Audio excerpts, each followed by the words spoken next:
নমস্কার, আমি আপনাদের একটা গল্প বলছি। গল্পটি 3টি কণ্ঠে হবে: শাশুড়ি, বৌমা এবং নাতি। শুরু করি। কি করছেন কি? হ্যাঁ, স্টিলের থালায় না খেয়ে চীনামাটির থালায় খাচ্ছেন। থালাটাকে ভেঙে ফেলবেন নাকি? কি হচ্ছে কি এগুলো? হ্যাঁ, আপনাকে বারবার বলা হয়েছে যে এই স্টিলের থালাটাই আপনার। ও বৌমা, বৌমা, আমি তো বুঝতে পারিনি, খুব একটা চোখেও তো দেখতে পাই না, ঝাপসা ঝাপসা দেখি বৌমা। আমি বুঝতে পারিনি জানো, আমি চীনামাটির থালা না স্টিলের থালা এসব কিছু বুঝিনি। না, বোঝেননি, ন্যাকামি হচ্ছে আপনার। চুপ করুন তো। আপনার জন্য বলা হয়েছে না আপনি স্টিলের থালাতেই খাবেন?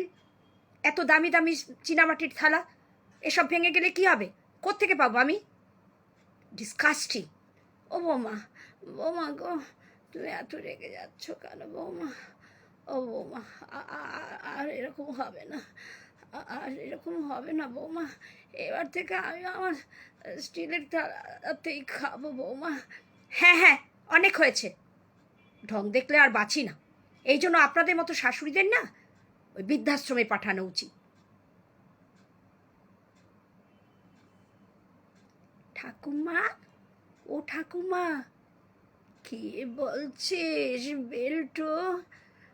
শোনো না, তুমি যখন আরো বুড়ো হবে আমাকে তোমার ওই স্টিলের থালাটা দেবে তো?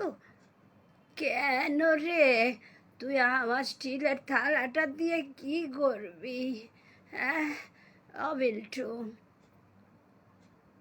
জানো তো, মা যখন তোমার মতো বুড়ো হবে তখন তো ওই স্টিলের থালাটাই আমি মাকে খেতে দেব। কে বলছিস বাবা? ও ভাই, ওরকম বলতে নেই ভাই, ওরকম বলতে নেই। না গো ঠাম্মা, মা যখন তোমার মতো বুড়ো হবে তখন মাকে আমি ওই স্টিলের থালাতেই খেতে দেব। বেল্টু, বেল্টু, কি বলছো মা? কি বলছিস ঠাম্মাকে? না না মা, না মা, না, কিচ্ছু বলিনি, কিচ্ছু বলিনি মা। আমি সব শুনেছি আড়াল থেকে। মা, আমাকে আপনি ক্ষমা করে দিন। আমি আমার ছেলের থেকে আজকে চরম শিক্ষা পেলাম। সত্যিই তো, এসব কথা আপনাকে বলা আমার উচিত হয়নি। আপনি আমায় ক্ষমা করে দিন মা। ও বৌমা, বৌমা ওরম করে বলছো কেন বৌমা? তুমি তো আমার মেয়েরই মতো। আমি তো তোমায় দেখে শুনে আমার ছেলের বউ করে এনেছি মা। ও মা, আমি তোমাকে ক্ষমা করে দিয়েছি মা। ও মা, আমাকে ক্ষমা করে দিয়েছেন তো মা?